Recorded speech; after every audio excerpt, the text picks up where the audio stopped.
It is only A short trip, enjoy it అని చక్కని సందేశాన్ని ఈ చిత్రం మనకు అందజేస్తుంది.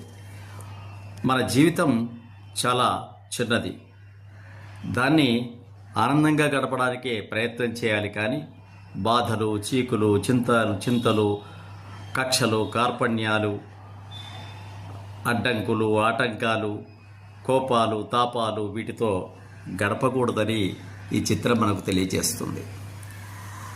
రావడం ఉంది కాబట్టి పోవడం తప్పనిసరిగా ఉంది అని భావిస్తే మనం వీటికి అతీతంగా ఉండడానికి కొంత ప్రయత్నం చేస్తాం. ఎంతోమంది మన కళ్ళ ముందు జరిగిపోతుంటే, చనిపోతుంటే మనం మాత్రం శాశ్వతంగా ఇక్కడే ఉంటాం అనేటువంటి దృష్టితో ఇవన్నీ కూడా మనం సాగిస్తూ ఉన్నాం. శత్రుత్వాలు, బంధుత్వాలు, స్నేహాలు ఇవన్నీ అవసరమే. కానీ ఈ జీవన ప్రయాణమే చాలా కొద్దిదని, ఆ కొద్ది ప్రయాణం కూడా ఏ నిమిషంలో ముగిసిపోతుందో తెలియదు.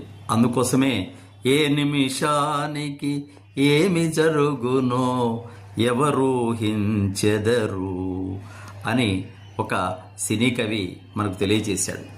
కాబట్టి ఏ నిమిషంలో ఈ జీవితం ముగుస్తుందో తెలియదు. కాబట్టి ఆ ఉన్న ప్రతి క్షణాన్ని వర్తమానంలో ఉంటూ ఈ జీవితాన్ని ఆనందమయంగా చేసుకోవడానికి మాత్రమే ప్రయత్నం చేయాలి.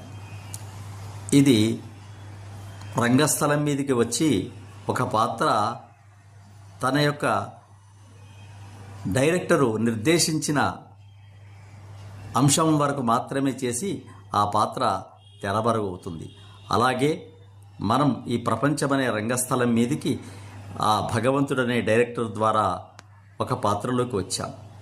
ఒక కొడుకుగా, ఓ తండ్రిగా, ఒక భర్తగా, ఒక తాతగా, ఇట్లా అనేక రకాలైన బాధ్యతలు, ఒక ఆఫీసర్గా, ఒక ఉన్నతోద్యోగిగా, ఒక సబార్డినేట్గా, ఇలా రకరకాల బాధ్యతలు, బరువులు ఉన్నప్పటికీ కూడా వాటన్నింటినీ మోస్తున్నప్పుడు ఇది చాలా షార్ట్ జీవితం.